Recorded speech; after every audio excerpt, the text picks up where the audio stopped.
In a world where omegas accidentally cross into normal society, what kind of sparks will fly with men? On a stormy night, a young man dragged his weak body into a pharmacy. His face was flushed.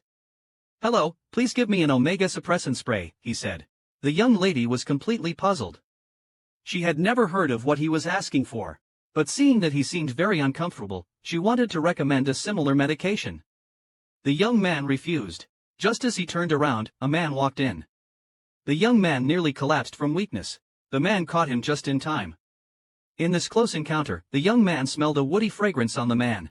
Thinking he was an alpha, the young man thanked him for his concern and then stumbled out of the pharmacy. The man asked the young lady about the young man's situation. She said she wasn't sure, only that he looked very unwell. Seeing the man had come to buy Hawthorne pills again, she reminded him that it's medication. "This isn't something to snack on," says the man upon receiving a voice message from a child, who apparently wants some Hawthorne pills. Since the man works with medical devices, the young lady asks him about omega inhibitors, but he hasn't heard of them either. It turns out that the young guy wanted to buy them. Remembering his appearance just now, the man thought he was just drunk. However, the young lady didn't smell alcohol on him. Hearing his recent voice message with a child, she only felt it was a pity. That's such a handsome man married at a young age. Outside, the heavy rain continued, despite it being a red light. The man noticed someone walking straight out and fortunately pulled him back in time to prevent the young guy from getting hit by a car, while his pizza also scattered on the ground. It was then he realized it was the young guy from the pharmacy. Recognizing each other by scent, the young guy also realized it was the same man. Now at his limit, he had no choice but to seek the man's help. The man smelled a strong scent of alcohol on the young man and asked if he was feeling unwell, but he shook his head. When asked if he needed to be taken to the hospital, the young man wanted to go home instead. The man thought he meant to his own home, but in fact, the young man wanted the man to take him back to his place or to a hotel. Because he couldn't book a room without his ID, he started to sway as soon as he finished speaking. Then his vision blurred as if he was drunk. At this moment, the man's driver came over. Seeing him actually bringing along a man, the driver was shocked. Then, the man handed the young man over to the driver. Telling him to take the young man to a hotel, the driver was baffled. Hearing the man was about to leave, the young man quickly stepped forward to hold him back, pleading for help. With this back and forth, the driver didn't know what to do. Just then, the man's phone rang. The call was from the nanny because the child wanted to talk to him and hadn't gone to sleep yet. So the man was busy talking to the driver while comforting the child on the phone. Just as he was about to hang up, the child, looking hopeful, told the man that today's test paper needed a parent's signature, but the man asked him to have the aunt sign it. Hearing this response, the child instantly felt dejected. At that moment, the man realized the driver was still behind. It seems the lad was unwilling. Thus, the man began to get a bit impatient, but seeing the lad's demeanor, the man was at a loss. Which is the nearest 5-star hotel? The lad was stepped on the foot, followed by the man's cold interrogation, "Who sent you?" Previously, due to the lad's persistence, the man had no choice but to personally take him to the hotel. The young man was directly thrown onto the bed by him. "Speak! What exactly do you want to do?" The young man struggled to get up, his eyes deeply gazing at the man in front of him. "Sir, give me your pheromones." As the young man moved forward, the man quickly dodged, causing the young man to fall directly onto the ground. Seeing the young man's state, the man directly stepped on him. "Who sent you?" The young man looked aggrieved. "No one." At first, the man just saw that he was uncomfortable and wanted to help him. He didn't expect him to be so ungrateful. He thought the young man wanted money, but the young man said he didn't want money. The man thought he was sent by a competing company. He had heard that those people would use unscrupulous means. He didn't expect that they would use this method.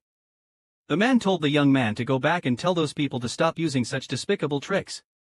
After saying that, he turned to leave but noticed a noise behind him just as he was about to open the door. The young man immediately lunged forward, hugging him and pleading for some pheromones. At this moment, the man was already angered, grabbed the young man's hand, looked at him sternly, and told him to let go. Unexpectedly, the next second he received a kiss, seeing his determination. The man was no longer polite, immediately pinched the young man's chin, who could no longer care about anything else. In order to keep him, he had to fight for it. This time the man didn't push him away, and the young man felt his glands being touched. He immediately blushed and quickly pushed the man away, just realizing that the young man didn't even know how to breathe properly, apparently really drunk. But none of these were important anymore. After the man took off his coat, the young man felt the scent on the man's body fade. Wondering if he is a beta, the man scooped him up and threw him directly onto the bed. "I don't want to sleep with a mouse that's flying a plane. Look at this young guy. The man thinks he must be drunk. The young guy's differentiation came later than most people's. This is something he inherited from his mother. His mother told him, from the day you differentiate, you must start looking for your own alpha. The young guy doesn't understand, isn't love something you wait for? But his father shakes his head, only a high compatibility score can support love. At this moment, his mother next to him remains silent. The young guy doesn't understand, why does an omega have to find an alpha? Many betas adhere to non-marriage principles. His father tells him he will understand later. That day, the young guy went on a blind date. The match was introduced by his father's friend, an alpha. His appearance was just as his father described, someone suitable for marriage. After the blind date ended, the person leaned towards the young guy, your scent is really special. This action, however, made the young guy very disgusted. At that moment, the man directly took the young guy's phone, this is my number, you can call me anytime. At the same time, he affectionately called the young man's nickname. On the way back, he received a call from a friend asking about the results of his blind date. The young man straightforwardly explained the discomfort he felt during the process. Meanwhile, his susceptibility period had arrived, needing suppressants. Just as he was about to hang up, a car rushed over from the side. The next second, he lay in a pool of blood. When he opened his eyes again, he found himself in a strange world, yet he was completely unharmed. However, he urgently needed suppressants, and his ID couldn't be used to check into a hotel. He couldn't buy suppressants at the pharmacy either. At the moment he turned around, he met that man. After the man took a shower, he looked thoughtfully at the young man who was fast asleep on the bed, then went downstairs to his car. Recalling that the young man had told him his name, Shintingwei, the man thought for a while and then made a call to check on someone named Shintingwei. Then he dialed the phone to check on someone named Shintingwei. The young man slowly opened his eyes and saw strawberries all over his body in the mirror. In the middle of the night, Lian Zhu returned home. As soon as he opened the door, he saw the nanny. The nanny told Lian Zhu that Tong Tong's report card had not been signed yet. Since he refused, it was left unsigned. If Lian Zhu hadn't come back, she would have signed it the next day. When signing, he noticed that Tong Tong's name did not have a surname in front of it. Lian Zhu added it directly. The nanny was very happy to see this. Lian Zhu told her he would take Tong Tong to register on Sunday. Tong Tong has been living here for 2 years. Previously, due to Lian Zhu's age, he couldn't complete the adoption procedures. Now that he is finally 30 years old, Tong Tong can have a legal status. As the morning sun shone, the young man slowly opened his eyes, and the room became very quiet. He felt sore all over. Then he came to the mirror and found strawberries all over his body. At this moment, he touched his glands. Fortunately, that person was a bet. It would have been more troublesome if it were an alpha. Tong Tong was still groggy after waking up. At that moment, he was surprised to find Uncle Lian there. He was about to call him uncle, but he quickly realized he should call him dad. Just then, Lian Zhu received a text message that Shintingwei had already checked out. He then made a call to have someone keep a close watch on him. Just as Shintingwei got into the car, the driver mentioned a route name he had never heard before. When the driver mentioned the city name, Shintingwei also found it very unfamiliar, having never heard of it before. Seeing his condition, the driver thought he was drunk and immediately kicked him out of the car. Still feeling unwell, he stumbled and was about to fall, looking around this unfamiliar place, not knowing where to go. At that moment, Lian Zhu was in a meeting, but messages on his phone were distracting him, causing him to check and reply to his phone multiple times. The people nearby were stunned. After the meeting, colleagues thought the CEO was acting strangely today. They thought he was in love. Lian Zhu learned from a call that Shintingwei fainted by the roadside. The person has been sent to the hospital. The doctor collected blood samples for testing, the results will be known later. Then, he focused on another issue. His subordinate informed him that they still hadn't found information on Shintingwei's identity. However, Lian Zhu wasn't surprised. It would be unusual if it were easy to find out. So he told him to keep watching and report any news promptly. Then, he took Tong Tong back for a meal. Upon seeing the man inside, Lian Zhu told Tong Tong to address him as Mr. Chen. His appearance was frightening, so Tong Tong bravely greeted him. Yet, Tong Tong wondered why he wasn't called Mr. Lian. When it was time to eat, because he couldn't use the knife and fork, the man got a bit angry. How can you be so grown up and still not know how to eat?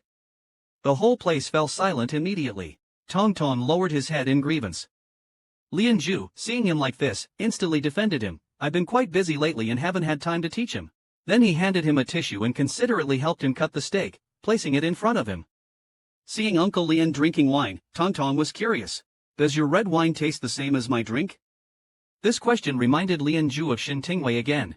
At this moment, he was still in the hospital, dreaming about what had happened that night. Suddenly, Lianju snapped back to reality with a shout. The man asked him to talk in the study. As he put down his wineglass, he was still worried about Shin Tingwei's condition. Seeing the young man's flushed face, the man approached step by step. Are you high or just drunk? The man asked. Because Lianju went to discuss work, Tong Tong was sitting alone in the living room daydreaming. The little guy just wanted to go home. That's when Mrs. Chen came over and told Tong Tong not to call her /Madam/ because it sounded old. So Tong Tong called her /sister / which made her happy. After hearing Tong Tong say the food was good here, Mrs. Chen said he could have the driver bring him over anytime he wanted. Anyway, since his father was so busy, there's nothing to worry about. Chen Shulian had a bad temper, but like Lianju, he wasn't a bad person, despite what they said. However, in Tong Tong's view, Chen Shulian was not like his dad at all. Even though dad always wore a stern face, he wasn't scary at all. In fact, he was gentle. After finishing his work, Lianju took Tong Tong home and carefully carried him to bed, tucking him in. His gaze was very gentle. Then the phone rang. It was the assistant calling. He immediately rushed over. His assistant told him the person was on the second floor. The client's test results showed some elevated hormone levels, but the cause was unclear. Moreover, there were no traces of drugs. He also asked the assistant to confirm if Shin Tingwei had consumed alcohol, as his blood report showed an alcohol level of 0, indicating he hadn't drunk anything. Before Lianju arrived, the doctor had already administered In-4 to Shin Tingwei. If the fever still doesn't subside, he will need a detailed examination tomorrow. Lianju looked at Shin Tingwei in this state, then had his assistant leave and closed the door. He then turned to Shin Tingwei on the bed and said, "Stop pretending." At this moment, Shin Tingwei slowly opened his eyes, surprised to be discovered. Lianju picked up his ID and asked him if it was a work badge. Shin Tingwei looked confused. Lianju told him to get up once he was awake. Looking around, he clearly remembered being on the street before. It seemed he had been saved by him once again, so he politely thanked him. At this moment, Lianju noticed the hickeys he left on Shin Tingwei's body and his tattered clothes. After having someone change into new clothes and come out, Shin Tingwei looked at the clothes that had been prepared long ago and slowly began to undress. By this time, Lianju was already waiting in the living room. Then, hearing some movement, Lianju saw Shin Tingwei coming towards him in oversized clothes. Lianju signaled for him to sit there. At this moment, Shin Tingwei felt extremely uncomfortable. Just as he was about to say something, he was interrupted. Lianju asked him what he wanted. Shin Tingwei didn't understand what he meant. Lianju asked if he wanted money or a project. Shin Tingwei understood and told him it wasn't what he thought. Hearing Shin Tingwei's explanation, Lianju was curious about what he actually did. Seeing him not respond, he began to guess. Did you take something and go out to find someone to play with on the street? Shin Tingwei asked what the smell on his body was. Lianju looked puzzled and realized he was asking about the smell from that day. Lianju told him it was perfume, and then Shin Tingwei didn't react, not realizing it wasn't a bet. Lianju chuckled. Are you here to revisit your childhood again? Every time this topic comes up, he always talks about himself like that. It seems his understanding of a bet is different from what he says. Thinking back to not being able to buy suppressants at the pharmacy and that the people he met these days had no pheromones on them, these strange events felt very unreal to him. Suddenly, Shin Tingwei's heat came again, constantly emitting the scent of an omega. Lianju wondered why there was a smell of alcohol on him. At this moment, Shin Tingwei said he was in heat. Lianju slowly approached him, then pinned him down. Have you taken drugs or are you just drunk? This was Shin Tingwei's condition. Shin Tingwei looks so disoriented that even Lianju can't tell if he's high or just drunk. Hearing him claim he's not high, just horny, it's shocking how innocently he can utter such explicit words. Lianju starts blushing, so after knowing Shin Tingwei's thoughts, Lianju doesn't say a word, just quietly watches him. At this moment, Shin Tingwei's face is completely red. He asks Lianju if he wants to see him get up to leave, then quickly pulls him back. Although Lianju's words embarrass him, Shin Tingwei shyly nods. Despite this, Lianju still shakes off his hand. An omega's heat period typically lasts 3 to 5 days. If not alleviated, it will definitely be accompanied by persistent fever. Only by being temporarily or permanently marked by an alpha can this torment be temporarily or completely relieved. Today is the second day, if lucky, only the last day remains. Lianju is morosely smoking alone when he hears a noise and turns to see it's Shin Tingwei. So, he was directly called over. Shin Tingwei obediently stepped forward. His already flushed cheeks turned even redder under the gaze. The next second, Lianju lifted his chin. Seeing him always looking so pitiful, as if he was being bullied, Lianju was almost furious.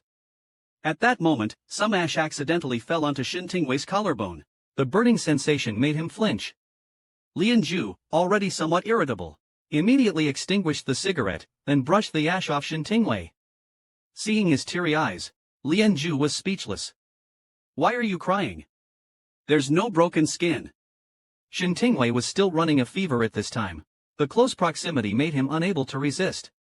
Being teased like this, even Lianju was starting to lose control. When Shin Tingwei opened his eyes again, Lianju had already given him a bath. Who would have thought you could fall asleep in the middle of a bath? Suddenly recalling the previous scenes, he hastily sits up. Seeing him clutching his stomach, Lianju tells him it's all cleaned up. Why so nervous? It's not like you can get pregnant. Shin Ting is unaware that Omega and Alpha can breed offspring. Ada's reproductive capacity is relatively suboptimal. But Lianju doesn't seem like a beta. Shin Ting is somewhat afraid. Could it really happen? Lianju asks what he's talking about. Surprised that he's still talking about pregnancy, I think you've gone delirious from the fever. Urges him to sleep quickly. With Lianju by his side, he indeed quickly feels sleepy. The next day, he hears the nanny knocking on the door.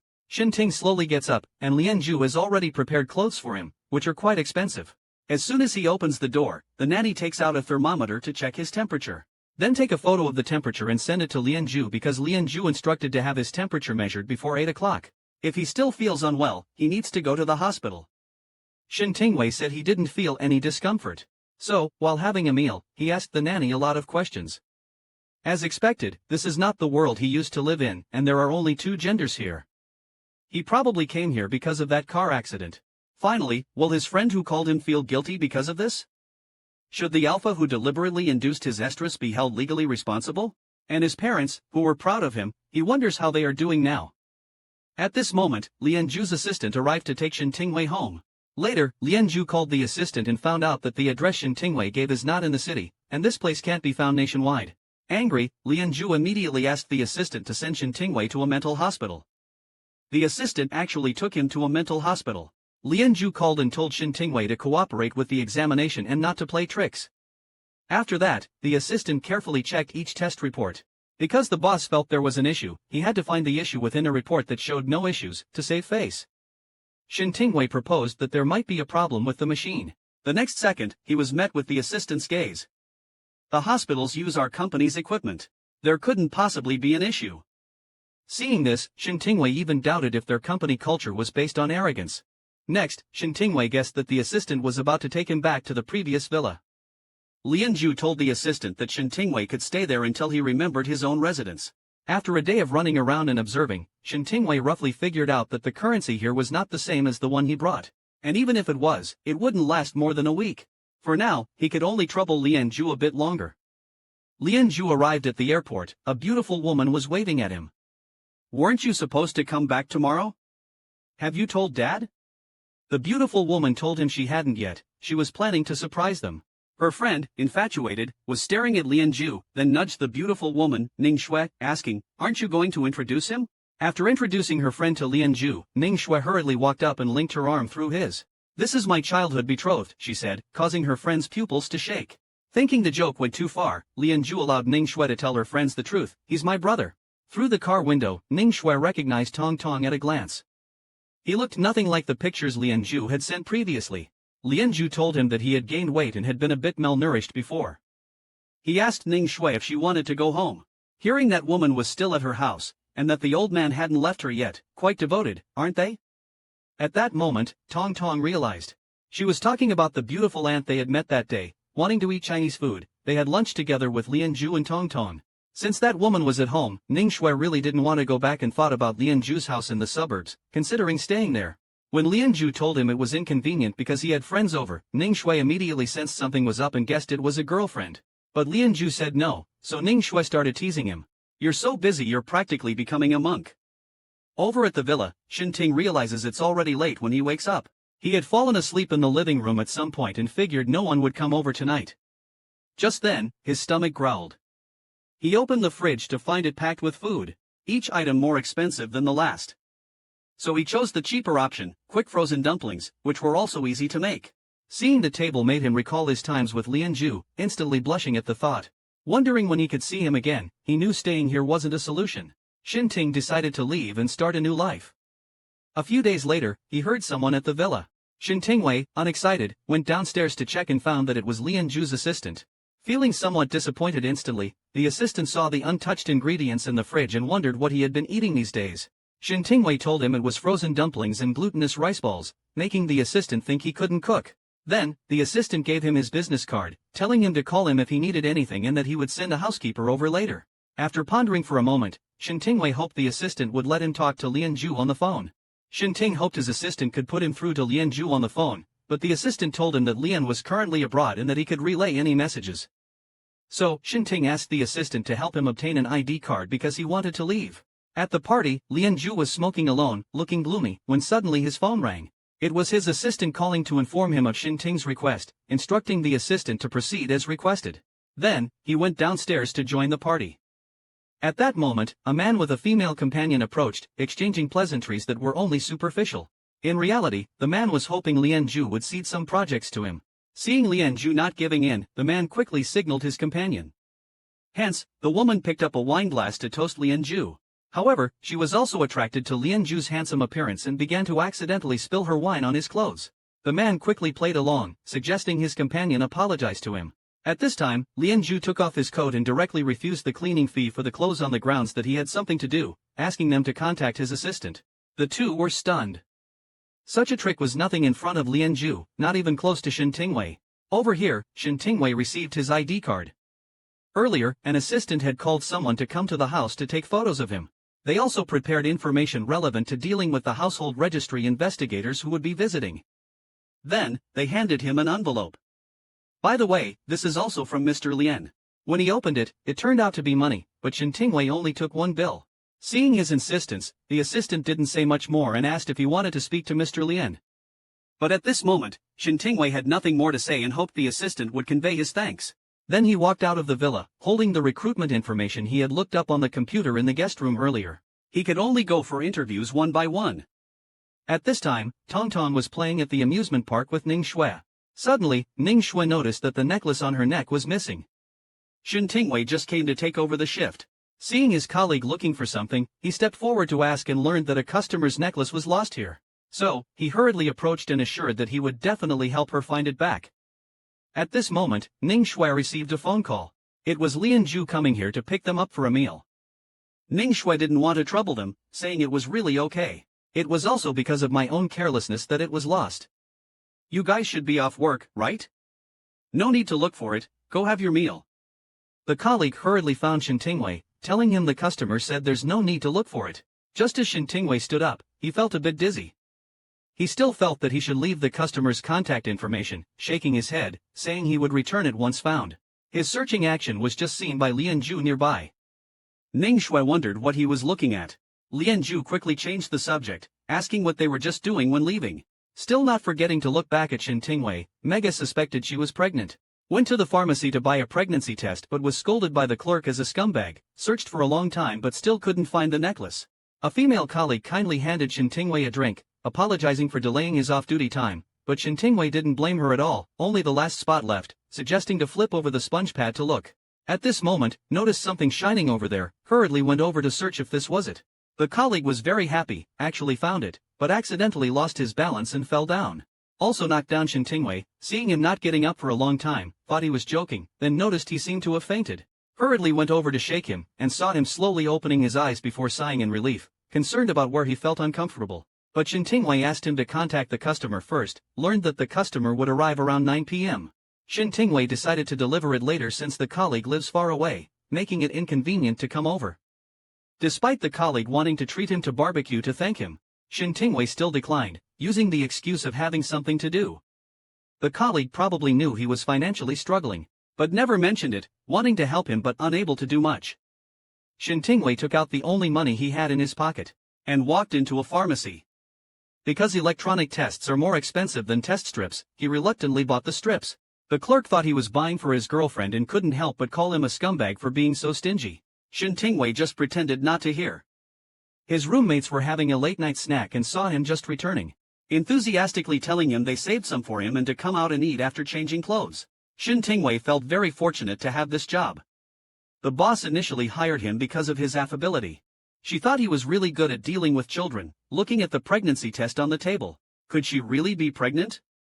When she came out, her roommates had already gone back to their rooms and she hadn't had a chance to thank them. Looking at the midnight snack they had specially left for her, Shin Tingwei didn't want to waste their kindness. She took just one bite and immediately felt like vomiting, but she still forced herself to finish it. She then remembered the times when she used to eat with her parents. Now she was the only one left, and sadness surged through her heart. But she had to hurry and finish eating, as she needed to return the necklace later. At the amusement park, seeing a child nearby, Shin Tingwei happily greeted him. At this moment, Ning Shui arrived too. The necklace was finally returned, and this scene was seen by Lian Ju in the car. Learning that the necklace was found, and it was Shin Tingwei who helped to find it, she blamed herself for being rash and always causing trouble for others. Meanwhile, her gaze drifted outside to Shin Tingwei. Having not seen him for over a month, his hair had grown longer than before. She teased him for still looking as frail as ever. Seeing Shin Tingwei living so poorly now, she impulsively recharged his amusement park's membership card with 500,000. Shin Tingwei looked at the pregnancy test in his hand. Indeed, he was pregnant. Tears instantly welled up in his eyes. He tried hard not to cry. His roommate, hearing the noise outside the door, thought he was feeling unwell. Shin Tingwei told him it was nothing. A while later, when he saw people coming out, the roommate quickly went up to care for him, thinking he was unwell and prepared to ask for leave on his behalf. Shin Tingwei hesitated for a while but still asked his roommate to lend him some money, feeling very embarrassed. Then he went to the gynecology department of the hospital. The doctor wondered why the pregnant person did not come themselves, and Shin Tingwei made up a random excuse to brush it off. Then consult the doctor about medical abortion. After hearing the doctor's explanation, Shin Tingwei was worried about the pain but still wanted to know about the follow-up preparations. At this moment, a pregnant woman nearby heard their conversation. She began to mock Shin Tingwei right in front of him, and Shin Tingwei could only suffer in silence. Then, everything the doctor mentioned was about female pregnant patients, leaving the doctor puzzled about Shin Tingwei's questions. Shin Tingwei knew it was futile to continue and walked anxiously along the corridor. At that moment, Lian Ju happened to pass by and recognized Shin Tingwei, but the latter did not see him. Puzzled as to why he was there, remembering their times together always brought him to tears. He felt angry when thinking about how Shin Tingwei seemed to forget about others so easily and then went to the doctor to pick up Yuman's pregnancy test report. Called Ning Shui on the road, Lian Ju told him the results were already out. From now on, be careful what you say at home. From now on, be cautious when speaking at home. On the way back to the Chen family, I saw Shin Tingwei again. After being hit, he just silently endured it. This person really has such a weak personality that he doesn't even argue when he suffers a loss. He just sheds silent tears. Originally, Lian Ju thought that Shin Tingwei would find an excuse to come back, but in the end, he disappeared completely from his sight just as he had hoped. If it weren't for meeting again at the amusement park that day, he would have almost forgotten about this person. It seems that he really might have been drugged back then. Moreover, he only took one piece of the money given to him. Now he's in such a miserable state. Finding out that the driver's daughter had worked summer jobs at the amusement park, and that staff would get a commission if they signed up members, Lian Ju had an idea. In the evening, the roommate came back from work and knocked on Shin Tingwei's door. The roommates couldn't wait to share the good news with him. Brother Shin, the customer you served yesterday, the child named Tongtong, right? Today they specifically signed up for a membership card because of your good service. So how much do you think they topped up? Seeing him guessing only 1,000, his roommate shook his head and then gestured the number to him. Shin Tingwei thought it was 5,000. Feeling that he had only done his duty, he was embarrassed to let the customer spend so much, but he was still told it was not right. His roommate said it was 500,000. Shin Tingwei was so shocked that his eyes widened. Hearing from Shin Tingwei that he was pregnant made him almost curse in anger. On the other side, Ning Shui received a call from Shin Tingwei, who said someone had used Tongtong's name to get a membership card at his workplace. Ning Shui was puzzled, thinking it must be Tongtong having fun and pestering Lian Ju to get it. Just then, a servant knocked on the door to hurry her downstairs for dinner, and she had to hang up the phone hurriedly. Still, she didn't get the information about the membership card. After going downstairs, Ning Shui cursed in front of everyone. Seeing this, Father Chen immediately scolded her, and Yuman quickly spoke up for Ning Shui. Ning Shui got angry when she saw the two of them acting like that. This is the bird's nest that Mr. Chen took from the servant. He told Yuman that it was specially prepared for her, and that she should nourish herself more since she was pregnant. Then he asked Lian Ju if he had any suggestions for the child's name. Lian Ju suggested the name Qinhua, which Mr. Chen was very pleased with, and Yuman also liked it. But thinking that if it was a daughter, she couldn't possibly be called Little Joie, so they started discussing whether they hoped for a boy or a girl. Yuman took the opportunity to strike up a conversation with Ning Shui, who directly responded with a scowl, saying it didn't matter to her as she wasn't the one giving birth. Thus, Mr. Chen didn't sit idle either and began hinting at Lian Ju when discussing the child. Seeing that he didn't catch the hint, Mr. Chen went all out and asked him if he was still seeing the doctor lately. Lian Ju glared at him upon hearing this. When Ning Shui learned that he was seeing a doctor, she quickly showed concern and asked what was wrong. Lian Ju told her it was nothing serious, just that he hadn't been resting well for a few years and had seen a doctor for treatment. Mr. Chen, relentless as ever, said that since there was nothing wrong, they should start planning for their own child, as an adopted child is never quite the same as one's own. Ning Shui couldn't listen any longer and angrily pounded the table. Can we eat or not? Have your own child. How old is my brother? He doesn't even have a girlfriend yet. What are you talking about having kids for? Unable to bear the conversation any longer, Lian Ju left immediately. He quickly said he was done eating and walked out. Shin Tingwei went to an internet cafe to look up information on abortion. Seeing the dangers and the cost of the procedure, he was taken aback and felt extremely helpless. That night, he returned to his dorm, lay on his bed, and recalled what the doctor had said. He touched his stomach, thinking that soon it would start to swell. More than the surgery, he feared being seen as a freak at the hospital. Afraid he might not overcome his fear, he decided to keep the child. In a world where he couldn't even see his own future, how could he possibly support a child? The next day, his roommate knocked on his door, asking if he needed him to call in sick again. Shin Tingwei told him he was fine and asked to borrow his phone, then called Lian Ju's assistant. At this moment, the only person I could think of was Lian Ju. After all, he is the child's father. Besides, his company deals with medical equipment. He has money and connections. Solving the child's problem through him was the safest way. In the company, Lian Ju watched his employees argue endlessly over the plan. He felt like his head was about to explode. When he saw the call, he immediately went outside. He thought the assistant had something else. When the assistant said Shin Tingwei was looking for him, he thought it was about that day's membership card issue being discovered. He asked the assistant to transfer the call. Those two inside were still arguing, which was annoying to watch. Just then, the call connected. Lian Ju hurriedly said if it was because of that card, but before he could finish, he heard Shin Tingwei say she was pregnant. Lian Ju was first shocked, then wanted to curse. Shin Tingwei, do you think I'm a 3-year-old kid? When Shin Tingwei asked if his company had abortion equipment, Lian Ju was speechless. Are you fucking crazy? Since learning about Shin Tingwei's pregnancy, Lian Ju felt like his IQ had been assimilated by her. After being scolded and hung up on by Lian Ju, Shin Tingwei was not surprised, it was just as he had expected. After hanging up the phone, Lian Ju was very angry, while those two guys in the office were still arguing. So, Lian Ju forcefully opened the door, which even scared the director silly. Lian Ju, with a stern face, demanded the director to bring him the inspection report of the hospital equipment supplied by the company before the end of work. Just as he was about to catch his breath, he heard a message on his phone.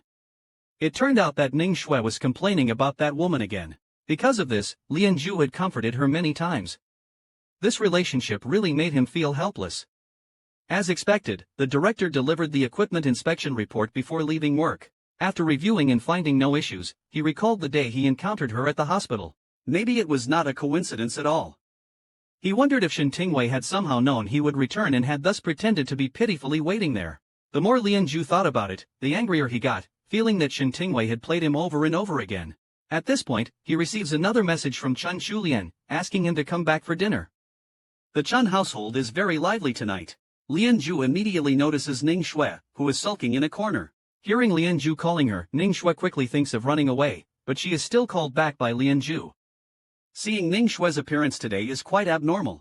At this moment, Chen Shulian signals everyone to look his way, not only to announce the addition of a new member to the Chun family, but also about Ning Shui's marriage, the partner being Lian Ju. Chen Shulian tells everyone he plans to settle this matter next month. Everyone comes forward to congratulate them. Hearing her father asking for her opinion, Ning Shui blushes and says anything is fine. Then she sneaks a glance at Lian Ju behind her, while everyone is toasting. Lian Ju tells everyone that Ning Shui is just his sister. As soon as this statement is made, the whole room goes silent instantly. Chen Shulian already knew he would say that, so he told Lian Ju that he and Ning Shui had different surnames. This is called childhood sweethearts. The man next to him also echoed. Listening to their conversation, Lian Ju felt a heavy heart. The Chen family's kindness in raising him was like a mountain, pressing on him so he couldn't breathe. After being adopted by the Chen family, not only did they support his education, they also entrusted one of their most important businesses to him. Lian Zhu knew very well that if it weren't for Chen Shulian, he wouldn't have come this far. Therefore, he could not deny Chen Shulian's kindness to him. When he left, Ning Shui silently followed behind. But at this moment, Lian Zhu didn't want to bother with her and drove off immediately. At this point, Tong Tong was still at home playing with building blocks. Suddenly hearing that Dad was back, he was startled and quickly got up to admit his mistake. The nanny quickly spoke up for Tong Tong, saying that since tomorrow was the weekend, she let him play a little longer because he wanted to. Lian Zhu did not show any anger, but Tong Tong was so scared that she cried and apologized to him, which made Lian Zhu look cold. He told her that he wasn't angry, and as he looked at her toys, he wondered if she was too lonely by herself. Suddenly, he thought of Shin Tingwei's pregnancy. Then he immediately snapped back to reality, wondering why he would think that way. Had his intelligence been assimilated by that person? That day, Shin Tingwei was working at the amusement park. Suddenly, he heard someone was looking for him. After confirming Shin Tingwei's pregnancy, Lian Zhu didn't hesitate to take her to get married.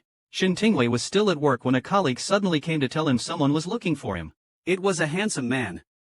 He was wondering who it could be when he suddenly saw that familiar face. It was Lian Zhu. Shin Tingwei was somewhat at a loss, not knowing why he had come. Could it be because he believed in the matter about the child? Lian Zhu quietly watched him, feeling like he seemed thinner than before. The work uniform looked baggy on him. Just as Shin Tingwei was about to speak, Lian Zhu chuckled and then mocked him for performing while pregnant. Even so, Shin Tingwei didn't argue back. He just stood there, head down, touching his belly. Seeing Lian Zhu smoking, Shin Tingwei quickly turned his head, wanting to say something but hesitated. Lian Zhu thought he wanted to smoke too and tossed him a cigarette, causing a bit of a scramble. After catching it, Shin Tingwei told him he didn't want to smoke and that he couldn't anyway. Lian Zhu, not wanting to waste words, directly asked him if he was pregnant. Shin Tingwei answered yes. Hearing this, Lian Zhu wondered if the child was his. Shin Tingwei hurriedly explained that he hadn't been with anyone else. At this point, Lian Zhu asked him to lift his shirt. Despite feeling a bit embarrassed, Shin Tingwei did as he was told, explaining that it had only been a little over a month, so it didn't show yet. At that moment, Lian Zhu directly approached and pressed close, blushing Shin Tingwei's face instantly when he touched his stomach.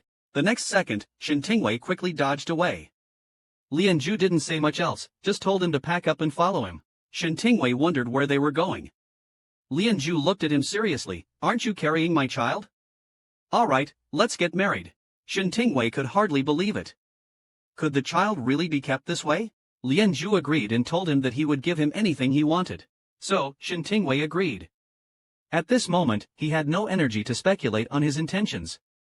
Even if there was a glimmer of hope, he would not choose to abort the child. Now, marrying Lian Zhu was that glimmer of hope, even if it might just be a loveless marriage. Then he brought Lian Zhu to his dormitory, showing him the kind of place Shin Tingwei lived in on a daily basis. Lian Zhu's face turned sour on the spot. As he was tidying up, Lian Zhu looked around. He noticed a book about law on the table and asked if he wanted to be a lawyer. Shin Tingwei didn't respond. Thinking back to the previous world, he remembered he majored in law during his undergraduate studies. After coming to this world, he rented some law books from a bookstore, but realized that the rules from before didn't fully apply here. Seeing that he didn't answer, Lian Zhu didn't ask further. While tidying up, Shin Tingwei saw the box of pregnancy tests. He still wanted to tell Lian Zhu that he hadn't gone for an official checkup and only used 5 home tests, all of which were positive. Although it wasn't confirmed by a formal test, the symptoms during this period matched early pregnancy. At this moment, Lian Zhu asked him if he didn't go to the hospital that afternoon. Shin Tingwei was very surprised. He quickly explained that because it was the obstetrics and gynecology department, men couldn't register. He was also afraid to get a blood test because it might reveal something troublesome. Lian Zhu was getting angry, thinking if this person still hadn't had enough of acting. Suddenly, Shin Tingwei moved closer and asked Lian Zhu if he could help him find a doctor to check. If they stayed this close for another second, Lian Zhu feared he wouldn't be able to control himself. He told him they'd talk about it later. Shin Tingwei couldn't say anything more and went back to the villa with Lian Zhu. The assistant had already prepared the documents. Surprisingly, it was an application form for going abroad. After signing, the assistant told Shin Tingwei that they also needed the original ID card and household registration book. Shin Tingwei was puzzled about why they needed to go abroad. Hearing this question, the assistant was confused. Aren't you and President Lian registering for marriage? Knowing that the 500,000 membership card was arranged by Lian Zhu, the assistant was shocked. What a classic domineering CEO move. The assistant told Shen Tingwei that President Lian was going to take him to Country C for marriage registration. Shen Tingwei was puzzled. Can't we do it domestically? Lian Zhu was speechless towards him. He told the assistant to make an appointment for the day after tomorrow. At this moment, Shen Tingwei immediately interrupted in a panic. No, I have to work the day after tomorrow. Lian Zhu started mocking him again for being so eager to sell his art. Being constantly mocked like this, Shen Tingwei felt deeply aggrieved and was just about to say something. But seeing Lian Zhu's expression still scared him, so he told Lian Zhu that he hadn't received his salary yet. Lian Zhu asked him to quit, but he refused because the former manager had told him that he had to work for a month before getting paid. Besides, there was a high-value membership card in front of him. At this moment, he suddenly remembered what Lian Zhu said on the phone earlier. So he asked him if the 500,000 membership card was handled by him. The assistant was shocked when he heard this. This is such a classic domineering CEO move. It's the first time seeing Lian Zhu looking flustered like this. Shen Ting couldn't help but laugh. Hearing that he wanted to quit after getting paid, Lian Zhu didn't say much. The next day, Shen Ting slept until he woke up naturally. He hadn't slept so soundly in a long time. Lian Zhu brought in many things. From a phone to clothes, everything he needed. Standing in front of the mirror changing clothes, he realized he had lost a lot of weight. Even though this is the size I always wear, it still feels loose on me. I wonder if it's because of malnutrition. Could this affect the baby's development? After going downstairs, I surprisingly met an auntie. The auntie told me she would take care of my diet and daily life from now on. As mealtime was approaching, she asked me to help call Mr. Lian down for dinner. So, Shen Ting came to the door of Lian Zhu's room, hesitated for a moment, and was just about to knock.